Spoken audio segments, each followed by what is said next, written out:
late 1800s, early 1900s Indiana.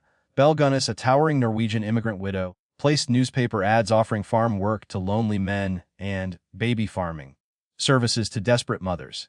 Suitors arrived with savings, then vanished. Unwanted infants were taken in for a fee, promised loving care. Instead, Gunness poisoned, strangled, or starved them for insurance payouts. When her farmhouse burned in 1908, dismembered bodies littered the property. Estimates range from 40 to over 100 victims, perhaps hundreds of babies. America's deadliest female serial killer turned motherhood and marriage into a profitable slaughterhouse. One, the Norwegian widow and her lonely farm. In the harsh winters of late 19th century Norway, Brynhild Paulsdatter Stina Arseth was born in 1859 in the small fishing village of Selbu, near Trondheim. She grew up in poverty on a modest farm, the youngest of 8 children in a family where survival demanded relentless work. Her father, a stonemason and laborer, struggled to feed them all. Her mother eked out meals from thin soil and sparse livestock. Brynhild, later known as Belle, was strong from childhood, the tall and broad-shouldered, with a plain but determined face framed by dark hair. Neighbors remembered her as quiet, watchful, and already calculating. At 20, seeking escape from destitution, she immigrated to America in 1881, following an older sister who had settled in Chicago. Like thousands of Scandinavian women, she Americanized her name to Belle and found work as a domestic servant in the city's booming Norwegian community. Chicago's immigrant neighborhoods teemed with opportunity and hardship, factories, stockyards, and boarding houses filled with young people chasing the dream. Belle worked hard, saved diligently, and observed how money opened doors. In 1884, at age 25, she married Mads Sorensen, a fellow Norwegian immigrant, who worked as a department store watchman and later owned a small confectionery. They settled into a modest home on the city's north side, adopting an infant daughter, Jenny, in 1886. The marriage appeared ordinary at first, 2 hardworking immigrants building a life. But misfortune followed. In 1896, their confectionery burned down, insurance paid handsomely. Mads took out substantial life policies shortly after. On July 30, 1900, the one-day 2 policies overlapped. He died suddenly at home, complaining of heart pains. The family doctor diagnosed heart failure. A second physician suggested strychnine poisoning, but no autopsy was performed. Belle collected over $8,000, enough to buy a small farm in La Porte, Indiana. She moved there with her foster daughter Jenny and 2 biological daughters, Myrtle and Lucy, born in the late 1890s, plus a new foster infant. La Porte was a quiet rural town 60 miles east of Chicago, rolling farmland, conservative Norwegian Lutheran communities, and a peaceful isolation perfect for starting over. Belle purchased a 48-acre property on McClung Road, a brick house with outbuildings, hog pens, and orchards. Neighbors found the tall, 280-pound widow intimidating yet capable. She managed the farm alone, raised hogs, canned produce, and attended church regularly. In 1902, Belle married Peter Gunness, a recent Norwegian widower with an infant daughter. He brought modest savings and a willingness to work the land. The marriage lasted less than a year. On December 16, 1902, Peter died gruesomely. A heavy sausage grinder fell from a high shelf, crushing his skull. Belle claimed it was an accident. The coroner's jury agreed, though rumors swirled of a quarrel over money. She collected another $3,000 insurance payout. Peter's infant daughter died months later under Belle's care, cause listed as colitis. Now truly alone with her 3 girls, Belle transformed the farm into a self-sufficient operation. She raised prize-winning hogs, sold milk and eggs, and kept meticulous accounts. The property was remote, shielded by trees, with deep hog yards where waste and anything else could vanish quickly. Neighbors rarely visited uninvited. Belle's size and stern demeanor discouraged familiarity. Financially secure from insurance, Belle began placing personal advertisements in Norwegian language newspapers across the Midwest. Comely widow who owns a large farm in one of the finest districts in La Porte County, Indiana, desires to make the acquaintance of a gentleman equally well provided. The ads targeted lonely Scandinavian bachelors, farmers, laborers, widowers with savings. She promised companionship, a ready-made family, and a prosperous farm life. Men responded eagerly. John Moo arrived from Minnesota in 1902 with cash for investment. He vanished within weeks. Ole Budsberg from Wisconsin came in 1906 with Father Zalzend, last seen heading to the farm. Each brought trunks of clothing, money, or deeds. Belle wrote reassuring letters to families the suitor had gone west, or returned home. No bodies surfaced, the hogs grew exceptionally fat. Parallel to the matrimonial scheme, Belle quietly entered the grim trade of baby farming. In an era without widespread social services, unwed mothers or poor families often paid strangers to care for unwanted infants. Newspapers carried discreet ads: childless couple desires to adopt baby, or loving home for infant, small fee required. Belle offered such services, accepting children for 50–100 up front, promising permanent placement or care. Mothers handed over newborns or toddlers, believing Belle's sturdy farm offered wholesome rural life. Some signed relinquishment papers, others trusted verbal agreements. Infants arrived by train or carriage. Belle registered few births or deaths officially. Those who inquired later received vague replies the child had been adopted anonymously or died of natural causes. The farm's isolation aided secrecy. Outbuildings stored trunks from vanished suitors, deep soil hid small graves. Hogs consumed anything organic. Belle's daughters, Myrtle, Lucy, and Jenny, helped with chores, perhaps unaware of the full darkness. Neighbors noted smoke from the incinerator more often than expected, odd smells on the wind, but rural life was harsh. Questions went unasked. By 1906, Belle was wealthy by local standards: fine dresses, gold jewelry, a piano in the parlor.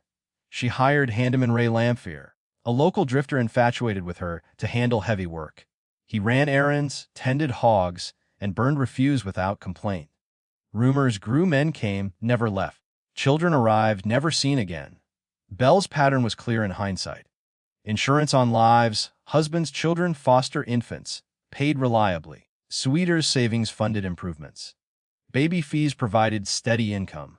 Death was the common denominator: poison, chloroform, blunt trauma, starvation. Bodies dismembered with saws from the barn, buried in shallow pits, fed to hogs, or burned. The lonely farm on McClung Road became a factory of death disguised as domestic haven. Belle worked methodically, recording transactions in ledgers, forging letters in victims' handwriting. She attended Lutheran services on Sundays, donated to church causes, maintained the facade of respectable widow. In 1907–1908, the pace accelerated. Andrew Helgelian from South Dakota responded to an ad, sold his farm for $2,900, and arrived with cash. He wrote loving letters home, then silence. His brother Assel grew suspicious. Belle sensed danger closing in. She updated her will, naming a distant relative beneficiary. Ray Lamphere grew jealous, argumentative. Threats were exchanged. The farm waited quietly under Indiana skies, hogs rooting in pens, smoke curling from chimneys, small mounds in the orchard settling. Belle Gunness, the Norwegian widow, had built her empire on loneliness, desperation, and death. And it was about to burn, twin matrimonial ads and disappearing suitors. By 1906, Belle Gunness had settled comfortably into her role as a prosperous widow on the LaPorte farm. The property was paid off, the hogs thrived, and insurance money from previous deaths provided a cushion. But Belle was ambitious. She craved more wealth, more security, more control. Isolated rural life offered few opportunities for a woman alone, so she turned to the growing phenomenon of matrimonial newspapers, popular among Midwest immigrants seeking partners in a vast, lonely country. Scandinavian language papers like Scandinavian and Decorah, Posten, along with English ones such as the Chicago Inter-Ocean, carried personal columns filled with hopeful advertisements. Widowers sought housekeepers. Spinsters advertised for companions. Belle crafted her notices carefully. Comely widow who owns a large farm in one of the finest districts in LaPorte County, Indiana, desires the acquaintance of a gentleman equally well provided, with view to joining fortunes. No replies by letter considered unless sender is willing to follow answer with personal visit. Triflers need not apply.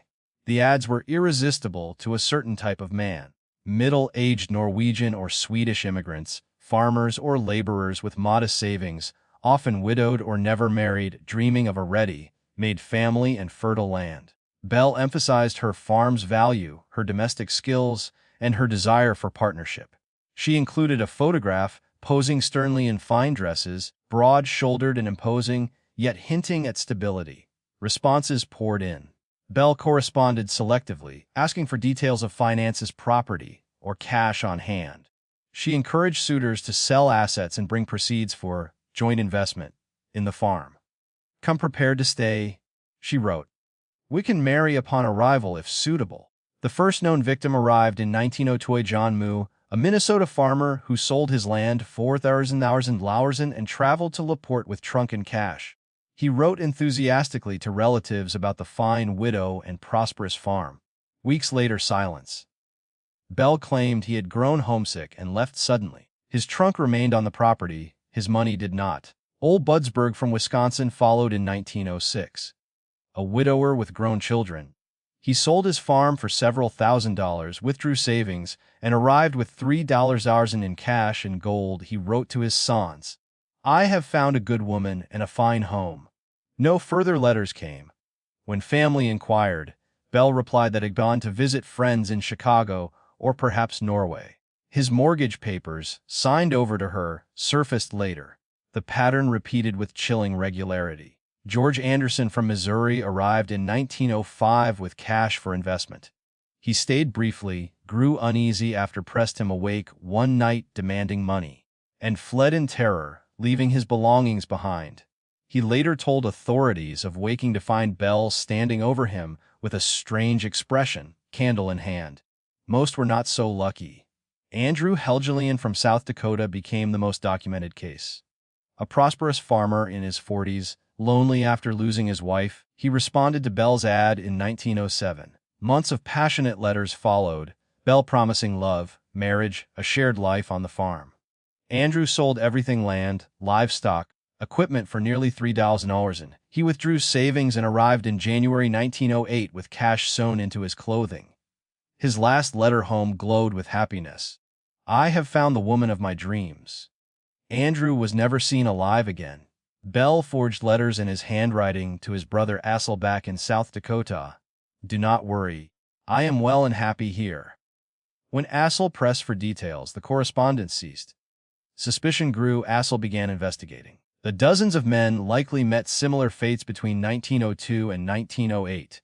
Names surfaced later through missing persons reports or recovered effects: Henry Gerholt from Wisconsin, Olaf Lindboe from Illinois, Bert Chase from New York. Each brought money or valuables. Each vanished after arriving at the farm. The process was methodical. Suitors arrived by train in LaPorte, met by Belle or handyman Ray Lamphere in a buggy. They stayed at the house, courted intensely, dinners, walks, promises of marriage. Belle extracted financial details, convinced them to sign over deeds or withdraw funds. When ready, she struck a poison in coffee, chloroform at night, or blunt force with tools from the barn. Bodies were dismembered in the outbuilding, saws, axes, cleavers, making quick work. Limbs and torsos buried in shallow graves around the property, especially the hog yard or orchard. Heads sometimes burned separately in the stove to hinder identification. Valuables pocketed, trunks stored, or contents sold. Hogs, fed generously, consumed any remaining soft tissue if needed. Belle maintained the facade masterfully. She attended church, hosted neighbors occasionally, complained of unreliable help. Ray Lamphere, infatuated and jealous, assisted with heavy tasks: digging, burning, hauling. He later claimed ignorance of murders, but admitted suspicious activities. Families received forged letters explaining sudden departures: gone to California for opportunity, or returned to Norway. Inquiries met vague replies or silence. Rural isolation and poor communication aided cover-up. Missing immigrants were common. By 1908, Belle's wealth showed: new farm equipment, fine jewelry, cash reserves. She insured the property heavily. Suitors continued arriving, lured by ads still running. But cracks appeared. Ray Lamphere grew volatile, threatening to expose her after arguments. Andrew Helgelian's brother Assel wrote persistently. Belle sensed pursuit closing. The matrimonial trap had claimed dozens, Perhaps 40 men whose savings funded her empire. Their bones lay scattered beneath the soil, waiting for discovery. And the widow placed one final ad. 3. The baby farming operation. In the early 1900s, America had no safety net for unwanted children. Illegitimacy carried crushing stigma. Poor families often couldn't feed another mouth. Abortion was illegal and dangerous. Orphanages overflowed with disease and neglect. Into this void stepped baby farmers, the women who advertised in newspapers to take in infants for a fee, promising care, adoption, or discreet placement. Most were legitimate, if overburdened. Some were monsters. Belle Gunness saw pure profit. She began the operation quietly around 1902 after settling in La Porte. Discreets appeared in Chicago and Midwest papers. Childless home wanted for infant, small compensation required. Or loving country home will care for baby reasonable terms. Desperate mothers, unwed girls, factory workers, immigrants responded. Belle charged $50 to $100 up front, sometimes more for permanent adoption. Mothers handed over newborns or toddlers at train stations or the farm gate, signing crude relinquishment papers or trusting verbal promises. Your child will have fresh air, good food, and a Christian upbringing, Belle assured them, her stern face softening just enough to convince. Infants arrived wrapped in blankets, sometimes with a small layette or note pleading for kindness. Belle accepted them without judgment, noting details in a ledger: name, age, fee paid, mother's address. She registered few officially, no birth certificates, no doctor visits. Neighbors saw children, occasionally a baby in a pram on the porch, toddlers playing briefly in the yard. Most vanished from sight quickly. The reality was systematic murder. Belle viewed the children as short-term income sources. Caring for them cost time and money she refused to spend. Healthy infants might survive weeks if useful for facade, photographed with her daughters to show happy family to suitors.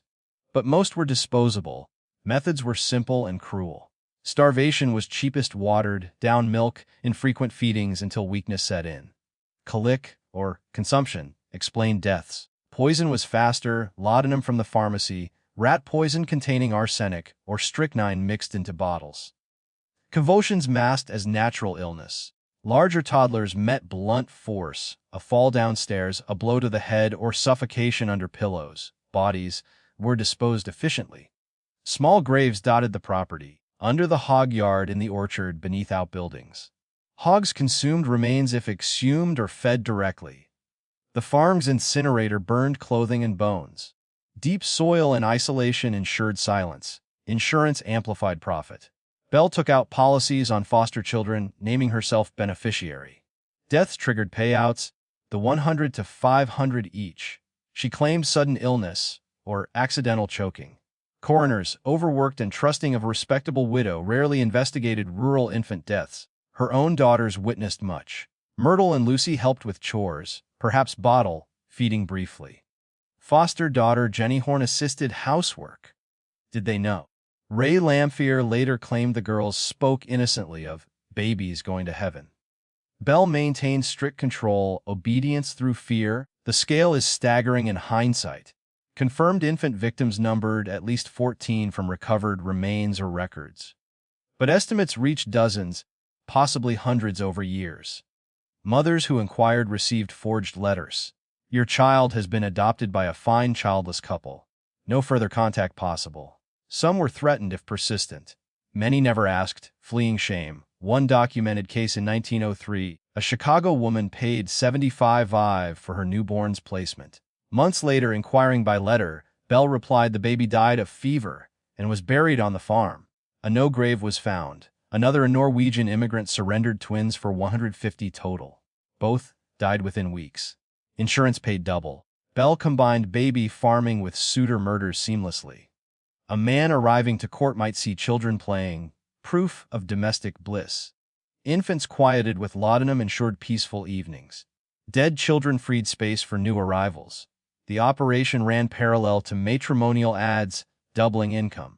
Suitors funded farm improvements, babies provided steady cash flow.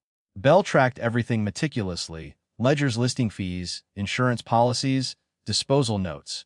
The neighbors noticed oddities: frequent infant cries stopping abruptly, small coffins ordered from town, smoke from the stove on hot days. But rural Indiana accepted high child mortality. Questions were rude.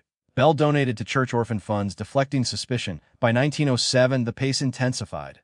More ads, more mothers desperate amid economic hardship, more policies taken out. Ray Lamphere hauled sacks at night, dug holes, fed hogs unusually well. The farm's isolation was key. No close neighbors, tree-lined boundaries, hogs that devoured evidence. Bodies reduced to fragments or ash left little trace. Belle's daughters grew amid this horror. Photos show them healthy, dressed well, contrasting the fate of Foster's. Did trauma shape them? All three perished in the 1908 fire.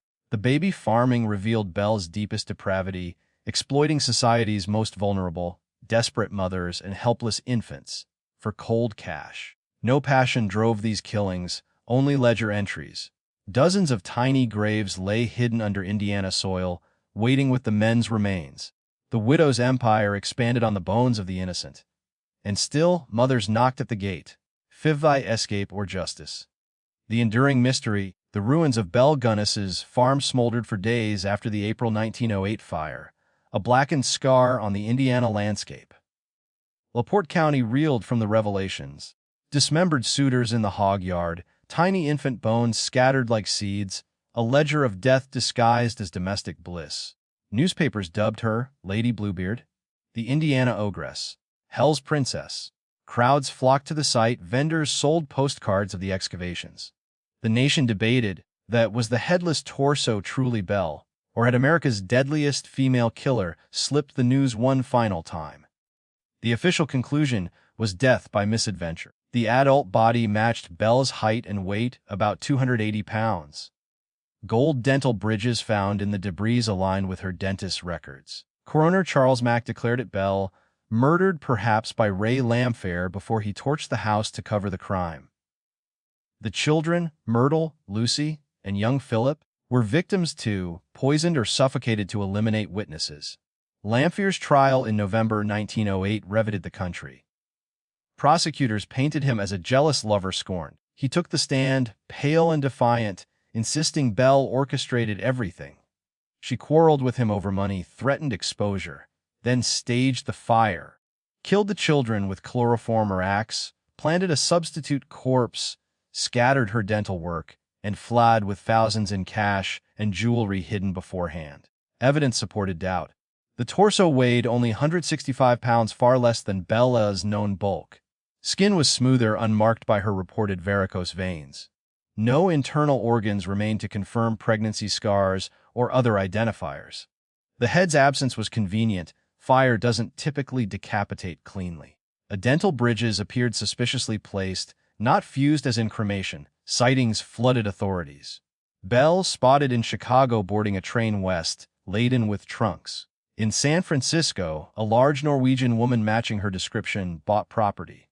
Reports from Minnesota, Wisconsin, even Los Angeles, a stern widow running a farm, hiring hands who vanished. One woman in 1910 was arrested in California as Belle, released when mismatched. Investigators pursued leads. A former accomplice claimed Belle planned escape for years, amassing $50,100 from victims. She allegedly confided faking death to start anew. A Chicago undertaker admitted selling cadavers. One woman's body disappeared around the fire date. Victim count solidified at 42 confirmed, 28 adults, 14 children, but estimates climbed. Mothers surfaced decades later, recalling surrendered infants never traced. Unidentified bones suggested more. Some historians argue over 100 total, making Belle America's most prolific female serial killer, surpassing even Eileen Wuornos or Jane Toppan. Lamphere died in prison 1909 of tuberculosis, still protesting innocence. His deathbed statement, "Belle is alive somewhere, laughing at us all." The farm was sold, ruins demolished. A housing development covers the site today, quiet streets where children play over buried horrors. No marker commemorates the dead. Belle's fate remains unresolved. Most experts believe she perished in the fire, arrogance leading to miscalculation, smoke overcoming her before escape. The weight discrepancy explained by fire shrinkage, dental work scattered in panic, Yet the escape theory endures. Her patterned disappear husbands, reinvent herself. Motive strong, exposure imminent from Helgelion's brother and Lamphir's threats. Resources ample, hidden cash, forged identities. Sightings persisted into the 1930s. A large woman in California dying in 1931, resembling Belle aged 72. Exhumation proposed but denied, her legacy chills. Belle exploited loneliness, men's desire for companionship, women's desperation for child placement, in an era trusting personal ads and rural isolation. She weaponized motherhood, turning nurturing into slaughter for profit. No confession ever surfaced. No final victim list. The ledgers burned with the house. Did justice catch her in flames? Or did she vanish into America's vastness, free to begin again? The Indiana farm holds its secret still. On windy nights, locals claim faint cries rise from the soil. Infants denied graves, suitors denied peace. Belle Gunness, the widow who lured with love, killed for gold, and perhaps cheated death itself. Her shadow lingers over true crime history, a woman who proved evil needs no motive beyond opportunity. And somewhere, perhaps, she smiles at the mystery she left behind.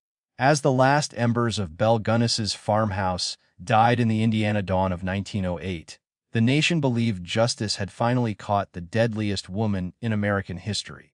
The headless torso buried under her name, the children laid to rest beside her, the farm's horrors exposed to daylight. At last the slaughter stopped. Or did it? That Belle confessed to nothing. She left no final note, no explanation for the tiny bones in her orchard, or the dismembered men who came seeking love.